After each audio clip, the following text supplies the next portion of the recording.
kasualitatez euri apur bat hasi da orain, baina bueno, eten da, jadanik. Eta, bueno, gaurko zuzeneko emanaldia hasteko, badauka gurekin Koldo Behitu, kaixo Koldo? Kaixo.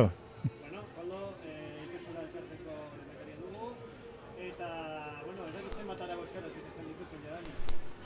Ostra, atzera begira, hogeitik gora bai. Ez dakit 30 heldu nahi zen, baina hogeitik gora bai. Eta gaurkoa da, bigarrena pandemian antolatzen dela. Ez dakit nola bizi izan duzu azkenengo 2 urteko prozesu berezi hau. Egia izan da oso komplikatua izan da, ez da? Bereziki aurreko urtean, erabakiak hartzea esan batere erreza izan, pandemia berak ere bere goraberak izan zituen, eta egun batzutan oso argiaz iruditen zitzaigunak hurrengoan beltza zegoen, ez da?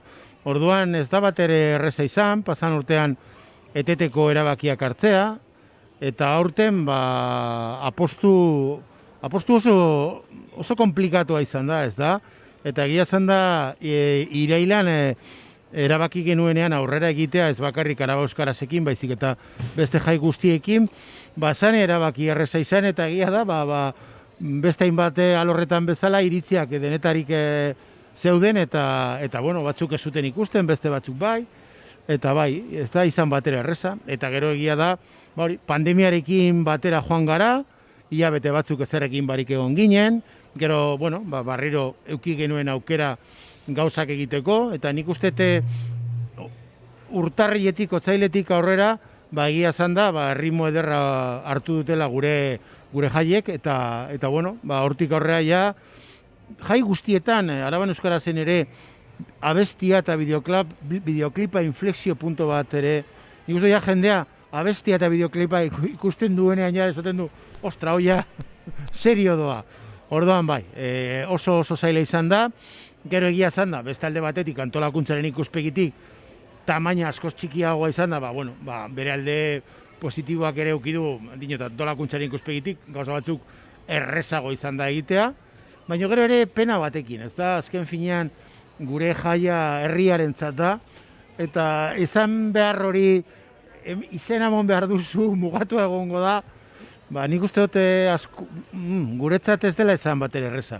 Ni orain dela gitzi bilaldian nire ikastola antolatu zuen, eta hori esan behar hori, jode, beteta dago, hemen ere badakitukune batzuk ere ja bete egin direla, jendeari esatea, beteta dago, eta ja ezinezko, bai, gure jaiaren nortasunen kontra doan kontua da, baina ez da egon beste aukerarik, ez da.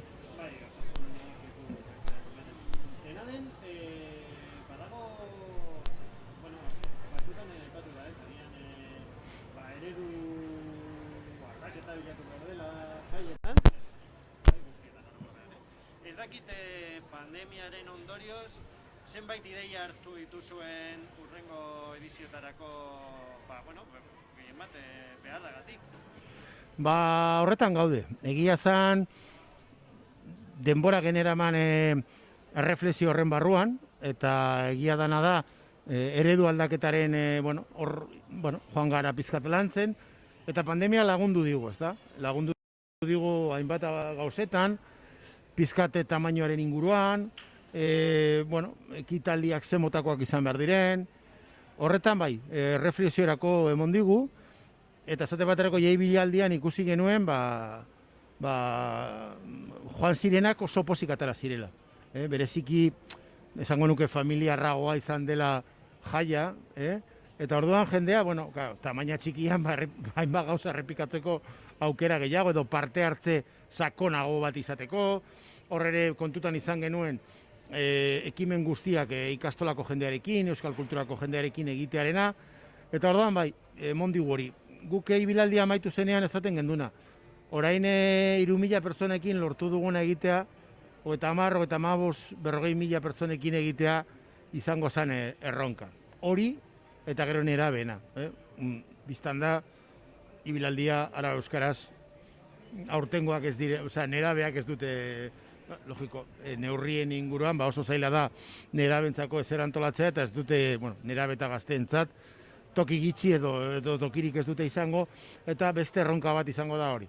Pizkate nola, zer egin, baina bai, eredu aldaketarekin daramagu denbora, eta pandemia gauza batzuk argiago ikusten lagundu digu. Edo nola, ez den aldatuko da, bai ikastolek zein Araba Euskarazek zabaldu nahi duten mezua, zein da egun hauetan eta orokorrean zabaldu nahi duzuen mezua. Bueno, Araba Euskarazen kasuan izenean darama, Euskaraz, nik uste kontziente gara daramagula bolada bat, euskera arlo guztietan berakada baten dagoela, eta nik uste egun aproposa aldarrikapenerako, ezta?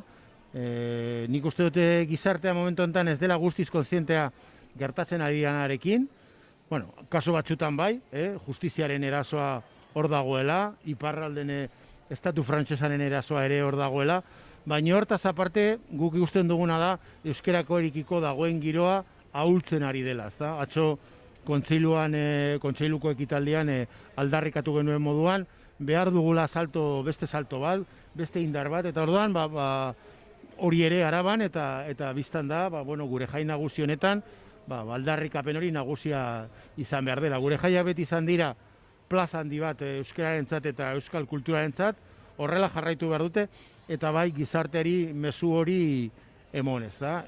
Kontuz, aurrera pausoak eman ditugu euskararen ezagutzan eta erabileran, baina badaragamula urte batzuk ez goazela aurrera, eta ja esango nuke atzera goazela. Beraz, barriro ere Araban euskaraz. Eta, mezu orokor horretaz gain, badaukagu gaur jai eguna, aldarrikapen eta jai eguna. Ze mezu zabalduko diezu ona Laudiora, batzuk Laudiokoak izango dira, beste batzuk kanpokoak, etorri direnak Araba Euskarazekin gozatzeko? Gurekin disfrutatzea. Eta nik uste dute bereziki baloratu behar dutena da euskera eta euskal kultura pandemian garaian oso bizipen gogorra izan dutela eta berreskuratu behar dela. Eta berreskuratzeko jai hauek ezinbestekoak dira, gurea eta beste hainbatek. Eta nik uste dut hori baloratu behar dutela. Hemen jai honetan egiten den esfortzu hori euskera eta euskal kulturaren alde. Eta nik uste dut gure jai honetan parte hartuz, pizkat kontzientek izan behar dira, gure herriarentzat, gure kulturarentzat ezinbestekoa dela hori, ezta? Roberto, Koldo, mil esker tartetxo bat eskintzeagatik, badakigu asteburu oso bizia izan duzuela, itzordu ofizial askorekin, orduan bereziki eskertzen dizugu tartetxo hau guri ematea, zurekin ideiak partekatzeko. Mil esker eta sortazio. Nola ez, eskerrik asko zu hoi, venga. Eta orain, gonbidatu aski bereziak ditugu, ez genekien zuen bizita izango genuenik, baina badakigu hurrengo urtean non ospatuko den Araba Euskaraz, eta gainera, uste dut, lurraldetasunaren aldetik ere interesgarria dela aipatzea, ezta? Bai. Esan duzun bezala, hurrengo urtean Argantzun ikastolak antolatzen du beste ikastola guztien laguntzarekin batera. Gero igone komentatuko dizue, baina aurten batzorde bat sortu da. Eta denon laguntzarekin etekina gure ikastolari emango zaio. Baina bai, erronka polita daukagu aurretik, denon artean sortzeko urte berezi bat, porque azkenean ez da bakarrik jai eguna, baizik eta urte osoan zehar egiten diren ekimenak. Eta hor bai, uste dugu Trebinun presentzia auki behar dugula, ze gure helburua edo gure oinarria da euskara bermatzea Trebinun eta horretarako borrokan jarraituko dugu, orain arte egin dugun bezala. Orduan, bi aldarrikapen izango ditugu hurrengo urtean, arabartasuna eta euskara, ez? Bai, urteak daramatzagu lanean eta borrokan, baina oraindik ere zoritzarrez badakigunez Trebinu Gaztela Leonen menpe dago. eta naiz eta gu arabar sentitu eta gure hizkuntza eta gure kultura bermatzeko lan ikaragarria egin, laguntzaile askorekin ere, burokratikoki, administratiboki, ekonomikoki, pues, Burgos, Gaztela Leonen gaude. Bueno, eta gero, aipatu duzu, nolabait eredu aldaketa txiki edo handi bat egongo dela, hurrengo urtean, batzorde bateratua sortu duzu, Arabako ikastola guztiek. Ez dakit zen olako eragin izango duen horrek antolakuntza? Egia esan, erronka oso handi bat izango da, modu desberdin honetan ez dugu inoiz antolatu, eta uste genuen Ara Euskarazek eraldaketa bat behar zuela, urteak daramatzagu hori buruan izaten, baina uste dugu aurten izango dela aldaketa hori emango den urtea, eta gure asmoa da 8 ikastolen artean antolatzea Ara Euskaraza, eta Paulak esan duen bezala, gu buruan daukagu Trebiñon ekintza desberdinak egitea urtean zehar, eta gero jai potoloa uste dugu Gasteizen izango dela. Orduan, egongo da apur bat paradigma aldaketa horretan, aldatuko duzu bai, agian ekintzak urtean zehar egingo dira Trebiñon eta gero jai nagusia Gasteizen. Bai, ez dago guzti zehaztuta, baina hori ematen du. Eta, bueno, ez dakit nola hartu duzuen gainera aldaketa edo eraldaketa hori aintzat hartuta, ez dakit nola hartu duzuen ardura, ez dakit zelan sentitzen zareten nagoetan. Bueno, bada ardura bat, baina egia da beste laguntza izango dugula jakiteak ere laguntzen gaituela, ez? Hasieran gure ikastola txikia da, oso bai langile eta bai familia gutxi gara, eta Ara Euskaraz batek eskatzen duen lankarga hori gure gain hartzea gogorra da. Baina beste laguntza daukagula ikusita eta behin baino gehiagotan esatea besteak gu prest gaude laguntzeko, lantalde bat sortu da, batzorde bat sortu da. Bueno, horrek emate izu hor gora egiteko laguntza bat edo bultzadatxo bat. Eta eskertzen da, badakigu behar dugula gure proiektua aurrera eramateko, eta lan egin behar dugula bai aurten eta bai hurrengo urteetan guri lagundutako hiei lagundu behar diegulako eta nahi dugulako. Eta, bueno, momentuz, bi Ara Euskaraz bizi izan ditugu pandemiaren erdian, bete-betean jota. Ez dakit zuek horren inguruan pentsatu duzuen, ez dakit agian espero duzuen hurrengo urterako gauzak nolabaiteko normaltasunera heltzea eta beste modu batean egitea, nola aurreko ikusi duzu hori? Batek daki ez. Oso zaila da asmatzea zer gertatuko den, baina printzipioz uste dugu normaltasunerantz goazela, orduan uste dugu nahiko festa formatua antolatu halko dela. Egia da Laudion eta Murrion azken bi urteetan gertatu dena, egotea horrez dakizula zer gertatuko den hemendik 15 egunera, oso zaila izan dela beraientzat antolatzeko, eta ea pizkanaka hobetzen goazen eta guztion artean festa handi bat antolatu dezakegun eta ere jendeak egun horretan gozatu ahal izatea egunaz. Hori bai, aurten batez ere, aurreko urtean ere, lan ikaragarria egin dute ikastoletatik, eta gustora etortzen gara, alanda guztiz ere, segurtasun neurri guztiak hartu dituzte, eta igual hurrengo urtean guk ere hori egin beharko dugu, baina behintzat jakintasun horretatik atera, eta jakitea lehenagotik ere egin daitekela. Horrek ere lasaitzen du. Eta, bueno, ja gaur ez zarete argazkiak egiten, hurrengo Ara Euskarazen informazioa zabaltzen, zelan sentitzen zarete oraintxe bertan? Bueno, ez gaude dituta. Gure burbuia horretan bizi gara, gure eskola txikian. Eta, bueno, ohitu beharko gara, ez? Ez da bat erreza jendearen aurrean hitz egitea. Lehen lekuko hartzen, lotza urduritasuna, jakintasuna zer esan, nola esan, eskerrak eman nahi, azaldu nahi eta pues, nolakoa den gure egoera. Hurrengo urtean daukagun erronka berezia, lehen esan duguna. LH-ko lehenengo belaunaldi aterako da hurrengo urtean, 6. mailara heltzen gara. Eta badoaz gure lehenengo ikasleak. Eraikin berria ere egingo dugu. Orduan dauzkagu 1000 proiektu, 1000 gauza buruan eta dena azaltzea eta jendearekin partekatzea zaila da, batzuetan pues, hasten dituzu gauza batzuk oso garrantzitsuak direla. Baina, bueno, aurrera jarraitu nahi dugu, hori argi dago, lan egingo dugu, gure proiektu aurrera eramateko, eta behintzat dakigu laguntza daukagula atzetik, eta eskertu behar dugu. Bueno, eta gaurko egunerako zein da zuen plana?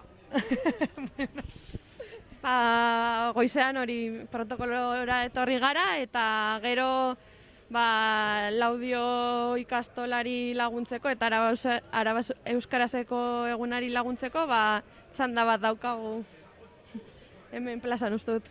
Bueno, orduan egun gogorra da zuena gaurkoa. Eta, bueno, ez dizuegu denbora gehiago lapurtuko, 1000 esker gure elkarrizketa erantzuteagatik eta 1000 esker Laudioraino etortzeagatik. Eta animo asko! Bai, zuei eta Argantzunen, edo Gasteizen edo, ikusiko gara. Hori da. Eta lehen agindu bezala, orain daukagu gurekin Nagore Kortango, kaixo Nagore? Kaixo, egunon. Bueno, Nagore, zuk izan duzu ardura handia, zeberez bideoklipa eta gitaragua eta hainbat kontu. Ui, barkatu kezka ez dugu entzuten orain kanpainak ditu. Daukagu kanpain horrean batzen, nago diogu segundu batzu. Zuzeneko aferak dira gu. Ea ez garen gor geratzen kanpaiekin.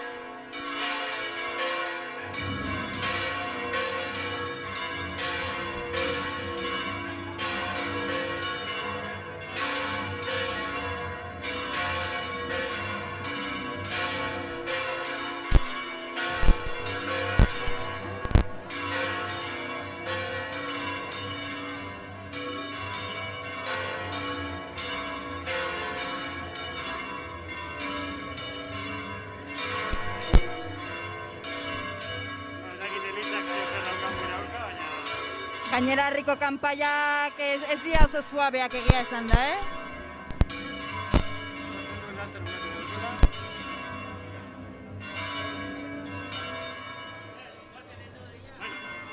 Badirudi Jainkoak emango digula etenalditxo bat, elkarrizketa egiteko. Bueno, Nagore, esan bezala, zurezko geratu da, agian lehenengo erakusleioa, ez? Behintzat Laudioarrei dagokienez, zurezko egon da dendaren ardura, ez? Araba Euskarazeko dendaren ardura.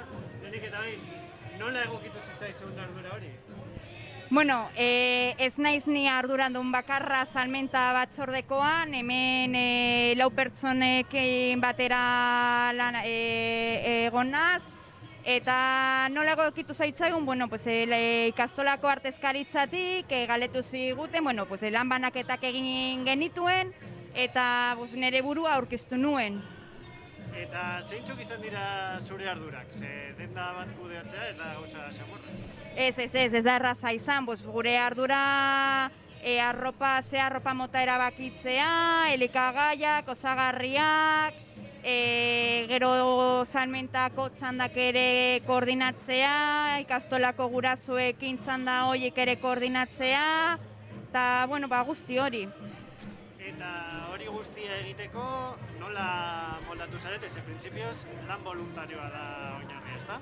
Hori da, voluntarioekin egin dugu, eta guk formulario bat zabaldu genuen ikastolatik, jendea bolondrez moduan bere burua aurkezteko, eta salmentarako aurkeztu zirenekin, hortik egin ditugu txandak. Eta, bueno, agian kalean, herrian, oroar gehien ikusi izan dena, izan da kamiseta, ez? Hori da, bai. Baina ez dakit hori izan den produkturik arrakastatsuena, edo bestelakoak izan dira ere, nahiko ongi etorriak eta ez dira agian hain ikusgarriak izan. Egia esan da beti jai hauetan beti arraskazta handiena daukana kamisetak dira. Orduan, bai, gehien bat kamiseta izan da salmenta gehien izan duena. Baina, bueno, gero ere beste gauzak ere izan ditugu, pues adibidez, pues elikagaiak, bertoko produktuen elikagaiak, eta bueno, pues urbotilak, oialesko poltsak, eta gauza horiek, baina, bueno, bai, gehien bat kamisetak da gehien saldu egin dena. Bueno, eta gaur da azkenengo eguna, ez? Bai, bueno, azkenengo eguna arabuzkaraz eguna dalako, baina salmenta ondino seguruenik egun batzuk jarraituko duela hor. Eta, bueno, gaur behintzat, zein ordura arte egongo zarete, hemen Zumalakarregi etorbidean zaudete, zein ordura arte egongo zarete lanean? Bueno, arratsaldeko 7 arte egongo gara, hemen daukagun denda fizikoan, hemen Zumalakarregin, gero ere daukagu azokan institutoan, daukagu azoka postu bat jarrita, eta azoka izten denean, 3:30 Aldai plazan jarriko dugu ere beste postu bat. Duan, daukazue egun oso hartuta, ez? Egun osoa, bai, egun osoa hemen ebiliko gara arropa eta osagarriak eta saltzen, bai, egun osoan. Bueno, hor eta araba euskarazi lotuta zuzenean ez dagoen galdera bat egingo dizut honetan. Zure bikotekidea da Tubacex enpresako langile batzordeko presidentea. Berez nahiko ardura handia da denda, baina gainera izan duzue, bueno, zaudete grebaren erdian, eta askok harridura izango dute ere, greba batek, ohiko lanaldi batek baino lan gehiago ematen du. Orduan, nola antolatu zarete hori guztia aurrera emateko? Bueno, pues aldu behar izan dugun moduan, azkenean, pues, antolatuta edo, pues, bueno, beti gauzak aurrera atera izan ditugu, eduk bere gauzak izan ditu, nire gauzak, baina, bueno, komplementatu izan ditugu gauzak, eta, bueno, pues, egia esan da, pues, nahiko ondo, ere egia da, pues, bueno, familia pizkatxo bat ere abandonatuta, semeak abandonatutak izan ditugu momentu askotan, baina, bueno, nik uste dut pena merezi duela, horregotea eta gauzak aurrera ateratzeko, bestela ezin izango litzakegu gauzak aurrera atera. Bueno, nore, mila esker zure ekarpenagatik, azaltzeagatik, bueno, dendaren funtzionamendu osoa eta zenolako eragina duen horrek ere. Eta, bueno, espero dugun laster bukatzea ardurekin, eta ondo bukatzea ardurekin, eta gauza beratu Tubacexeko epaiketarekin, ze astelehenean eta asteartean duzu epaiketa. Hori da, bai, eskerrik asko, ea gaurko eguna ondo ateratzen den, eta ea bihar eta etziko egunak ere ondo ateratze diren Tubacexen epaiketak direla eta, bai. Bueno, mila esker. Eskerrik asko, bai, agur. Bueno, orain gurekin daukagu Aiara Murga, kaixo Aiara. Kaixo egunon. Azalduko diguzu zein den zure postua eta zure ardura zehazki. Bueno, ni Laudio Ikastolako lehendakaria naiz. Bildo putxo bat mikro. Bai, Laudio Ikastolako lehendakaria. Eta, bueno, hasteko, jadanik hasi da araba euskaraza. Ez dakit nola sentitzen zaren une hauetan, ze denbora luzeko prestaketa beharrezkoa izan da, eta azkenean, bazaudete zera jaia ospatzen. Bai, heldu da eguna, bueno, guretzako aurten ez da egun bakarreko kontua izan, daranago abenduan hasi ginen lehenengo ekimenarekin, aurkezpen ekitaldean, eta bueno, saiatu gara ia betero ekimen bat egiten, eta hemen egun honetan bukaera dago. Bai. Eta, bueno, esan duzu, abenduan hasi zineten, baina suposatzen dut apur bat progresiboki joan zaretela estutzen eta lan gehiago egiten. Nolakoak izan dira azkenengo egunak zuen bizitzan? Ia 24 ordu araba euskaraz. Lan handia eman digu, aurtengo egoerak ez du laguntzen eta orduan horrek lan extra, lan karga handia eman digu, baina bueno, uste genuen merezi zuela eta posik ere. Eta zer espero duzue gaurko egunari dagokionez? Bueno, pues gaurko egunerari dagokionez, nik uste guretzako garrantzitsua dela apur bat aurkezpen ekitaldian esan duguna, ez? Ikusten genuen egoera honekin euskara eta euskal kultura kaltetuak atera direla, eta guretzako ja oso adierazgarria da edo oso polita da behintzat egun honetan aldarrikapen hori presente egotea laudion, ez? Euskara, euskal kultura eta ikustea jendea horretaz gozatzen. Aipatu diguzu hori, abenduan hasi zineta prestatzen, ez dakit nolakoa izan den prozesua hau guztia antolatzeko eta nola erabaki duzuen eta ze nolako eragina izan duen horrek zuen ideietan. Hau da, hasierako ideia horretatik gaur gauzatuko duzuen ospakizunaren artean, zen nolako ezberdintasun dago? Vale, bueno, egia esan, eta lehen esan dudan bezala ere, zen erabaki erreza izan ekimen honen ardura hartzearena, baina, bueno, behin hartu genuenean, oso argi genuen, aurtengo Arau Euskaraz ez zela izango egun bateko Arau Euskaraz. Saiatu behar ginela hilabetero zehozer antolatzen. Oso zumea izango balitz ere, zehozer egin behar genuen. Orduan, ibilbide horretan egon gara horretan. Ekimen bat hilabetero prestatzen saiatzen. Zer ekarri digu hori? Horrek, pues denbora guztian bat prestatzen egon eta behin bukatuta bestearekin hastearen ardura hori, ez? Orduan, egon gara gelditu barik, ala karrera. Aldez aurretik ez genuen ezer prestatuta gure zalantzak genituen lako, eta orduan ez genuen ezer prestatu, orduan, ba bueno, egon gara holan, hilabetero bat egin eta hurrengoan burua jarri. Egia da, ekainaren 20ko eguna apirilan hasi ginen ja, bueltak ematen, aste santuan 18 pertsona batu ginen ikastolan, eta bueno, apur bat zer nahi genuen eta hori pentsatzen. Eta, bueno, esan duzu ekimen zumeak egin dituzuela, eta gira da, bueno, batzuk zumeagoak ziren, baina 10.000 kilometro euskaraz erronka prestatu zenuten, gainera egun horretan eguraldiak ez zuen bereziki lagundu, eta ere lortu zenuten helburua. Horrek sekulako babesa eman zizuen aurrera egiteko, edo nola zen ikuste hori apur bat mugarri izan zela, ez? Prestaketa. A ber, guretzak hori izan zen, kriston zubidoia. Ekimen berria zen, ez genekin nola aterako zen, eguraldiak ez zuen guztiz lagundu, eta gero, justu aste bete lehenago mugak zabaldu zituzten, ireki zituzten, orduan jendeak aukera izango zuen kanpora ateratzeko ere. Baina, bueno, izan da gure aurtengo altxorra. Guretzako, bueno, pues, indar asko eman zigun, sortzen geunden Araba Euskaraz hau egiten jarraitzeko. Eta nola ez, pandemiari buruzko galdera, nola bizi izan duzu hori, ez? Justo pandemia erdian antolatzea Araba Euskaraza, ez dakite eztabaida handia egon zen zuen artean, aurrera egin edo ez, pena merezi zuen edo ez, eta zergatik erabaki zenuten aurrera egitea. Bai, a ber, eztabaida oso handia egon zen, zalantza asko izan genituen, herria geldirik zegoen, mundua geldirik zegoen, eta ez dakit ausartegiak izan behar ginen hau aurrera eramateko, ez dakit, bai, zalantza asko izan genituen, baina, bueno, gainera egia da, alako ekimenak prestatzen edo egiten direnean beti dago atzean helburu ekonomiko bat, eta ikusten genuen hori bez ez genuela izango, ez?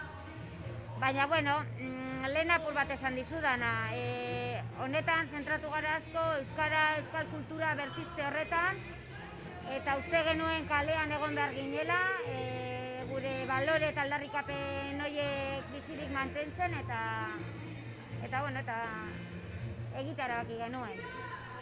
Eta, bueno, zehazki, esan bezala, abenduan hasi zenuten Arau Euskarazak, gaur, eta ospakizun handiena edo nagusia, baina zuentzat noiz bukatuko da Arau Euskaraz? Bueno, guretzako gaur bukatzen deguna. Gaur hartuko dugu lasaitasun handia. baina orain Argantzun ikastolak hartu du lekukoa eta beraiek laguntzen egongo gara ere. Orduan ez bukatzen da, esango nizuke inoiz. Lan karga askoz begutziagorekin, baina hor egongo gara ere, beraiek laguntzen. Orduan gaur nolabait ja pisu bat kenduko duzue gainetik. Gaur kenduko dugu pisurik handien. Eta nola disfrutatuko dute antolatzaileek gaurko eguna? Nola? Jendea alai ikusten, ikuskizunetaz gozatzen, herrian giroa pizten, porque nik uste herriak ere behar duela mugimendua, behar du bizitza, behar du euskara, eta ikustea jendeak laudiotik kamisetekin, holan gozatuko dugu. Bueno, jara, mila esker tartetxo bat egiteagatik, supozen dut gaur ere egun oso bizia izango duzula, eta eskertzen dizugu gurekin egotea. Eta animo asko, azkenengo txampa data, eta hemendik aurrera, beste martxa batekin, ez? Bai, eskerrik asko zuri. Bai, bueno, eta aierarekin hitz egin ostean, saiatuko gara Jomengo etxearekin hitz egiten, baina justo une hauetan edabide ugari hurbildu dira ona, eta une hauetan, badago beste elkarrizketa bat erantzuten. Hortaz, egingo dugu etenalditxo bat, eta ea berarekin hitz egin dezakegun, eta bestela, saiatuko gara beste elkarrizketa bat lotzen bitartean. Gurekin dauzkagu, Xabi Bastarra eta Izar Mendiguren, biek daukate ardura handia, nolabait lehenengo euskarazen lehenengo erakusleioaren inguruan, ez? Lehenengo agian eduki erakargarria ateratzen dena erakuskarazari dagokionez da bideoklipa, ez? Zabaltzen da, jende pilok partekatzen du. Eta zuek, nolabait, elkarlanean egin duzuen lan hori zabaltzeko. Azalduko diguzue zeintzuk izan diren zuen lanak bideoklipa horren atzean? Bai, hasiera batean agian ardura hori izan genuen kasu honetan, ikasle hoiak izanagatik Goitzuri arte musikariaren gana eta nigana jo zuten laguntza eske eta ea ara euskarazeko aurtengo kanta egiteko prest geuden esanez. Elkartu ginen, leloa zegoen bakarrik zehaztuta abendu urtarrilaren bueltan, eta hortik az ginen gure artean ideiak trukatzen, ea ze balio eman nahi genizkion kantuari, musikari, zer nahi genuen transmititu, eta bai gure kasuan argi geneukala ikastolak esteko proiektutik arago urte guzti hauetan pilatu izan dituen balio hoiei tarte egin nahi geniela, ez? Izan auzolanean sortutako hezkuntza proiektua delako, edo belaunaldi artekotasuna ardatze izan duena, eta pizka bat, iragana izan dugula nahiko presente, baina era berean etorkizunari begira ere jarri gara pieza hau gozatzerako orduan, ez?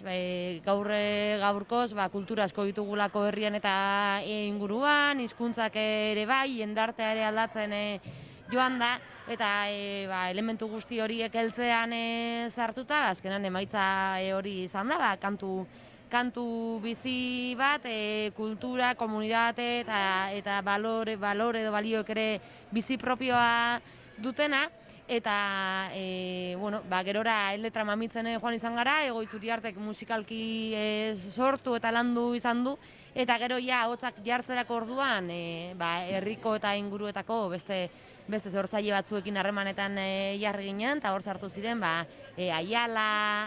Aiala Mendieta bat, Malenatza ikaslea, Xabi Bastarra ikasle hoia ere, pizkatxo bat are gehiago ireki genuen, Laudio ikastolak zabaltzeko asmoa behintzat agertu zuen bide eder eta luze hori. Bale, eta ni banago hemen Goitzuri artenen partez, bera izan da musikagilea. Nik bakarrik egon naiz berarekin, akompainamento bat bezala, ginen egon nintzen berarekin prozesu osoan, nire gustatzen zitzaidan eta ez horrela aholkuak ematen, eta bereziki ahotsa jarriz, estribilloan.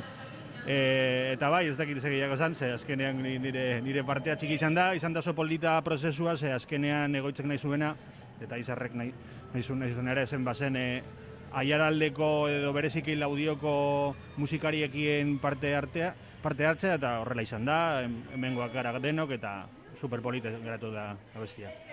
Eta nola da, bueno, ez dakit, halako gauza pertsonala, ez azkenean sorkuntza beti gauza oso pertsonala da, beste sortzaile batzuekin partekatzea. Ba, polita eta berazgarria, ez azkenean baten ideiak bestearenak osatu edo aldatu egiten du proiektu emaitzat, eta gainera kasu honetan nahiko integrala izan dela azpimarratu nahiko nuke, nahiz eta egoitz musika sortzailea izan, edo nik letra edo hitzak jarri, ikusentzunezkotan ere bai, kasu honetan Aiaraldea komunikabideak edo Xabi Alvarado bere ikasle hoiak sekulako lana egin duelako, eta Inize Solaunek ere dantza edo kantu edo sormen pieza hori gorpuzten lan polita egin duelako, eta guretzako ere ederra delako ikustea eta entzutea, ikastolan gaur egun dauden ikasle guztiek, familia horiek edo herrian bertan ere, 5 minutuko dosi txiki batean zenbat gauza mamitu ditzaketen, eta zentzu horretan hainbeste jenderekin partekatzeak badauka zailtasun puntu bat kolektiboki garatzen duzulako, baina nera berean emaitza ere are kolektibo bat indartsuagoa da. Eta behin emaitza ikusita, nola sentitu zarete? Bueno, guretzat izan zen, guretzat ezatzen du, egoitzek egin du musika, baina azkenean nigo nintzen berarekin prozesuan, gure estudiora etorri ziren musikari guztiok, eta gero joan ginen elkar estudiotara egitera masterizazioa eta edizioa eta dena. Eta han joan ginen gure zalantzekin, baina Victor da elkar estudioko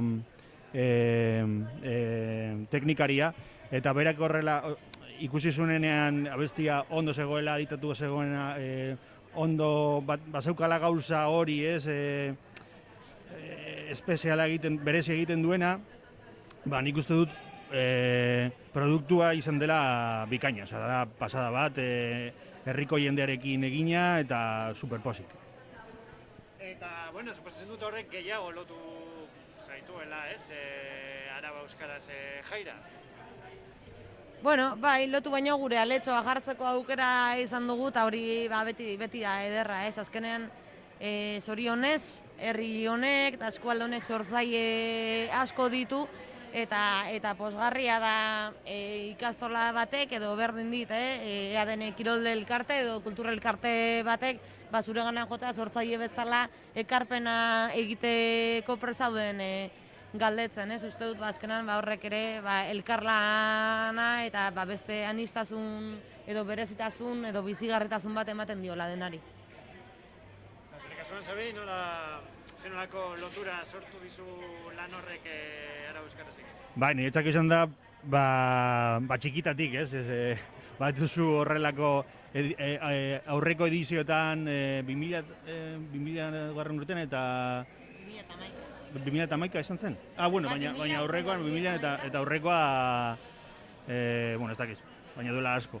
Eta niretzat bazen hori, ez dakit amets bat, baina azkenean bazen zerbait Araba Euskaraz herrian izatea, eta abestea, eta ikasle hoia izan da, oso ondo, oso posik. Niretzako ere lotura berezia bazadukan, 2000 garren urteko Araba Euskarazeko kantu hori, Beinatek nebak idatzi zuelako, eta, aitak ere lan eta gilbide luzea egin zuen orduan, aparteko berezitasun hori ere izan du. Eta gaurko eguna nola biziko duzue? Nire partez izan da sorpresa bat, ez duen pentsa inbeste egin egungo zelaik. Eta, ikusten da ambiente eta, pueltatxo bat emango dugu.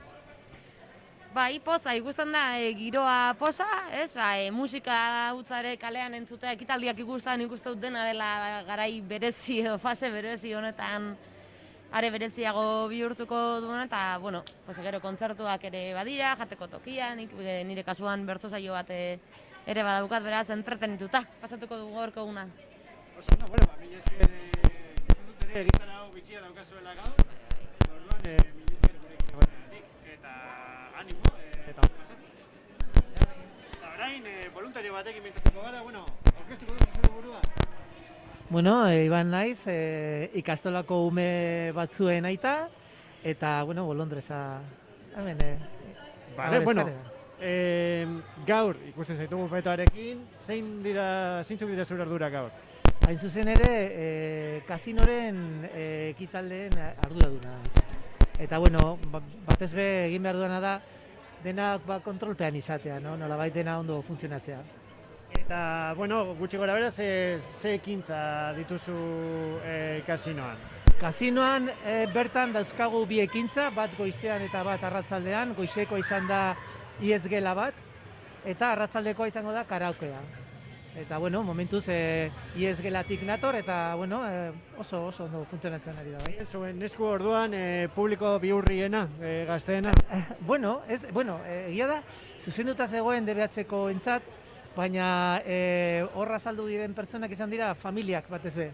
Eta, bueno, giro polita sortu da, bai. Bueno, eta ez dakit zure ardura gaur hori da, baina suposatzen dut aurretik ere bestelako lanak egin izan dituzula voluntario lan. Bai, bueno, egia esan da, artezkaritzan nago eta, bueno, prozesu osoa bizi izan dut, izaten ari naiz, momentu zen gaude. Eta bueno, oso prozesu luzea izan da, 2019an hasi ginen honekin, eta bueno, pixkanaka, gaur arte, eta hau da borobiltzeko egindako lan guzti hori. Bai. Eta, bueno, zu zara voluntarioa, jende gehiago dago voluntario lanetan. Bai. Zer motibatzen zaitu voluntario izatera, eta, bueno, zu eta beste guztiak? Bueno, nik uste dut alde batetik Araba euskarazek egunak badauka bere zarma, eta, bueno, nik uste dut euskera bebai, no? Nolabait indarra hartzen ari da herrian, eta nik uste dut hori sustatzeko gurasoei nolabait zozer ematen digu, no? Eta horri dela eta jarraitzen dugu horretan lan egiten, no? Egunero, eta bueno, ere umeak dauzkagunok ere pentsatzen dugu horren bitartez ere haiei ematen diegula nolabait irakaskuntza bat edo halako zozer, bai. Elkarlanaren balioa ere azpimarratzen duzu. Bai. Eta, bueno, gaurko eguna zein ordutan hasi duzu? Bueno, esnatu nahi zeietan, baina, bueno, heldu nahi zona 8:00 gutxitan, ze hori zen itxordua niretzat, behintzat, ze muntaia hasi da 7:00, eta, bueno, orain da bukatu arte. Bukatu arte zein ordu da gutxi gora bera? Nik suposatzen du, 8:00, 9:00, 10:00, ez dakigu. Ez dakigu.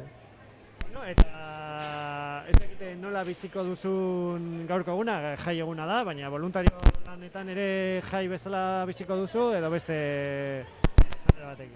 Bueno, saiatuko naiz, baina nik uste dute ni daukadan urduitegirekin ezin izango dudala askoz disfrutatu jaiaz. Baina, bueno, ikustea familia eta, bueno, sortu den giroa eta hori, nik uste dute pozik joango naizela etzera gaur, bai. Eta esan duzu, ez, apur bat jendeak edo familiak disfrutatzeko gaurko eguna, egon behar dira voluntarioak, hori guztia bermatzeko, horrelako jai bat posible litzateke voluntariorik gabe? Nik uste dut ezetz, halako bat ezetz, eta bueno, egia da, voluntario asko gero aipatu behar da bai, nola dendetako jendeak nola laguntzen digun. Bueno, nik uste dut herri osoa nolabait bere zozer jarri duela honetan. Eta, bueno, eskertzen da. Herri moduan lan egin dugulako, bai. Bueno, dizugu denbora gehiagorik lapurtuko, zure ardurak berrartzeko aukera izan dezazun. Mil esker elkarrizketa erantzuteagatik, eta mil esker nola ez, egindako lan voluntario hori guztiagatik. Mi esker zuei, bai, benetan. Eta, balazte arte. Vale. Eta oraintxe bai, orain egingo dugu segundu batzuetako etenaldia, eta ea lortzen dugun lehen tontzian utzi dugun elkarrizketa bukatzen. Eta horrein bai, Jon Bengotxearekin mintzatuko gara, Jon, Laudio ikastolako zuzendaria da, eta gaur, suposatzen dut, enegarren elkarrizketa dela guk egindakoa. Gaur, ongo zara topera, ezta? Bai, azken egunak izan dira nahiko potenteak, eta gaur baita ere. Oso potenteak aurreko egunak, gaurkoa izugarri potentea. Nola sentitzen zara, hainbeste lan egin eta gero, ikustean dana islatzen dela kalean eta apur bat egitaragoa gauzatzen ari? Nik hasteko uste dut harro sentitua gaitezkela. Kontutan izan da pandemia garaian antolatu dugula historia hau. Eta kontutan hartuta antolatzen hasi ginenean, inongo lan makro jairik edo jai handirik ez egoela inongo programetan. Orduan, erronka bat zan momentu horretan, hain zuzen ere, olako zerbaitetaz hitz egiten hastea ere. Zentzu horretan oso pozik. Eta, ipatu duzu aurreko egunak potenteak izan direla, zen olako ardurak hartu behar izan dituzue azken egunotan? Ardurak, nik esango nuke ardurak ohikotik ez dira asko aldendu edo ezberdintzatu, baina nitzako gehiago izan dira keskak. Ez, euri egingo du, eguzki gehiago izango dugu, janlekua ondateako da, jendea orain inoz da apuntatuko keska horiek, berez formato honek ez du suposatzen horren beste lan. Ez da orain dela 11 urteko araba euskeraz bat, baina bai izan dituela galdera gehiegi, ez atzean, inkognita gehiegi. Orduan, horrek bai sortu digula estres puntu bat azkeneko egunetan. Eta gaurko egunari ze helburu leporatzen diezue? Mezua zabaltzea, jendeak ondo pasatzea, zer espero duzue? Mezua baino gehiago, niretzat helburua bazan herriari aukera bat emotea euskaraz bizitzeko eta ikastola bizirik gaudela esateko. Eta atzean ikusten dugun antzerki honetan adibidez, pentsaizina esan orain dela 3 hilabete hau egingo zala. Eta burua niri joaten zait San Ferminetara edo ni herriko jaietara, ez da egon herriko jairik, ez da egon olako ezer. Orduan, puntu honean eta baino heltzean nila horrekin nire asetuta nago eta sobran nahi.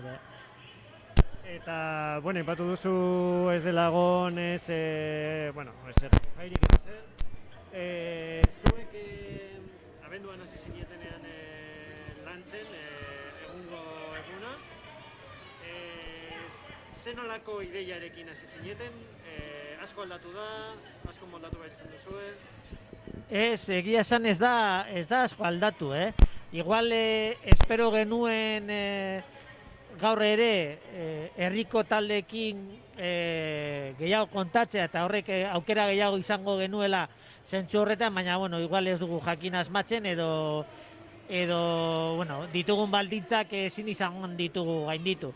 Baina guk hasieratik osarri genuen, egin nahi genuela jarduera potente bat bitartean, hori izan zen 10.000 kilometro baietz eta martxoan 2.000 pertsona mobilizatzea momentu horretan egiten zuen eguraldiagaz euskararen alde, kriston arrakasta izan zela uste dut, eta bigarren zera potentea zen gaurko egunera heltzea eta batez ere herriko jendeagaz kontatzea eta herriari eskaintza aukera bat, egun gozatzeko. Gero pandemia izan duzue oztopo moduan, baina nolabait asmatu duzue zuen eredua bilatzen, ez? Nonbaitetik hartu zenuten edo asmatu behar izan duzue eredua, nola bizi izan duzue? Ez dakit eredua asmatu dugun, baina bai kapazak izan gara aurrera egiteko. Ze jendea jakingo balu zenbat oztopo, batez ere pandemia markatzen dituelako minimo batzuk. Eta minimo horiek ez dira ohiko minimoak.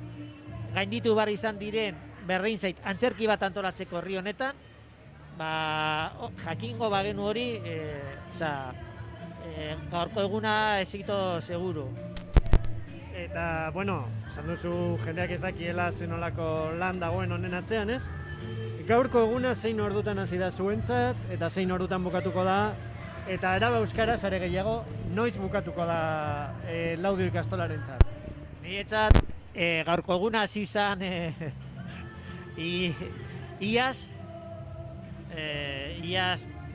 iazko kurtsoarekin batera, eta segurazki ez da bukatuko.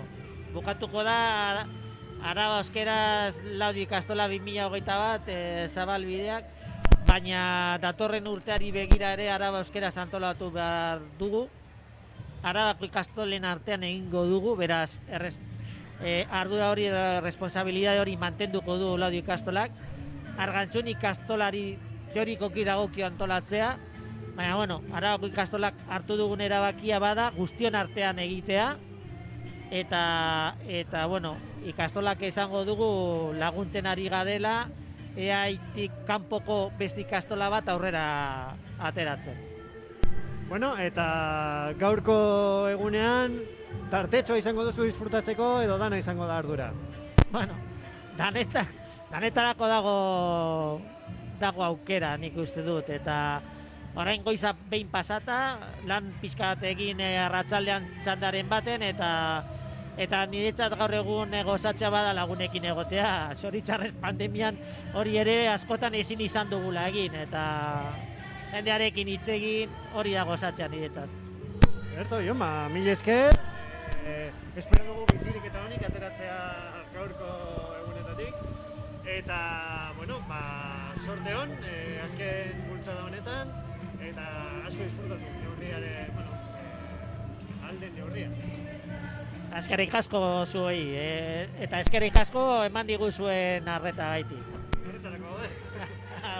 Mil esker. Bueno, agian gogoratuko dizuet oraindik ekin txandana ditugula aurretik, hemen daukagu ikuskizuna, emakume honen eregia, baina beste guneetan ere baditugu hainbat jarduera, besteak beste oraindik ez da bukatu goazenen emanaldia, Maider Zabalegi egongo da bosterdietan ere Aldai plazan, kultura, euskararen basoan, Lamuza plazan izango duzu kultura etxea beteta, pergola beteta, kasinoa beteta, Lamuzako frontoian ere egongo da gero dekatloia, eta, besteak beste, iesgela, karaokea, eta ene bada Aiama eta Ane Guriaren musika emanaldia izango duzue parkean. Orduan, egun osoko egitaragua daukagu Laudion, izena eman ez baduzu ere, aprobetxatu kalera ateratzeko, segiro bikaina dago kalean, naiz eta goizean euria egin duen. Eta, utziko zaituztegu bideokliparekin, eta gero amaitutzat emango dugu gaurko emanaldia.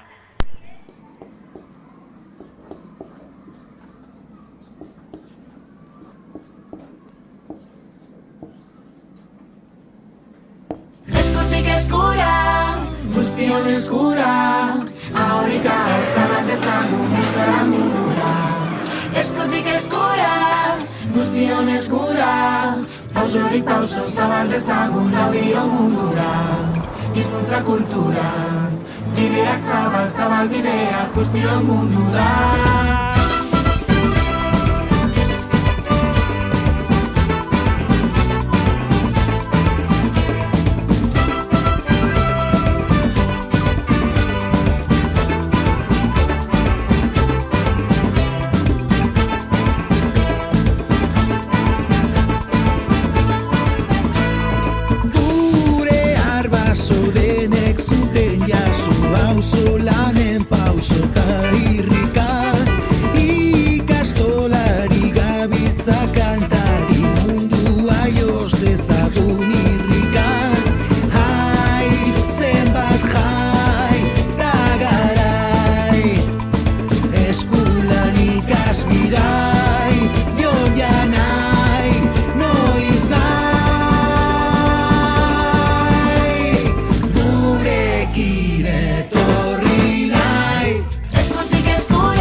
Caravaca y pitata pa' salto calgara caravan bagare tantas ay zenbat jai tagarai eskulan ikasbidai jonjanai noiz nahi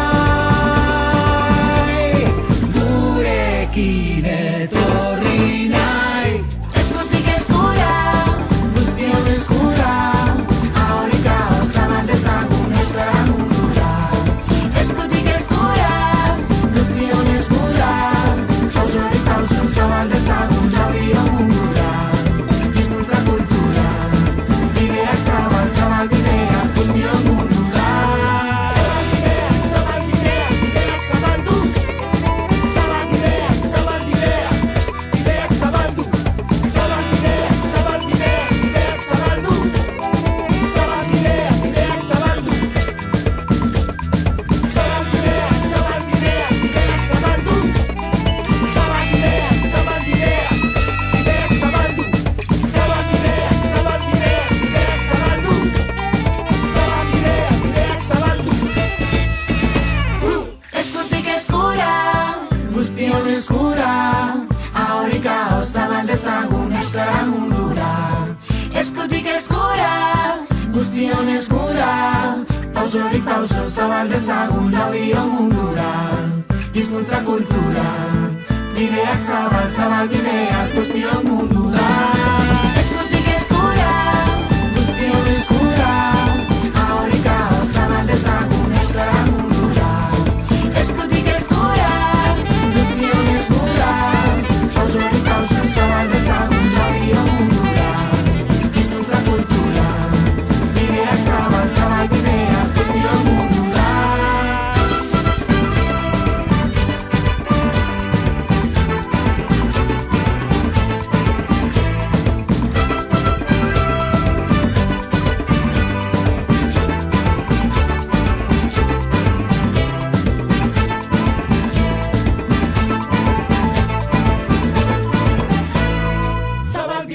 Zabal bideak, bideak zabaldu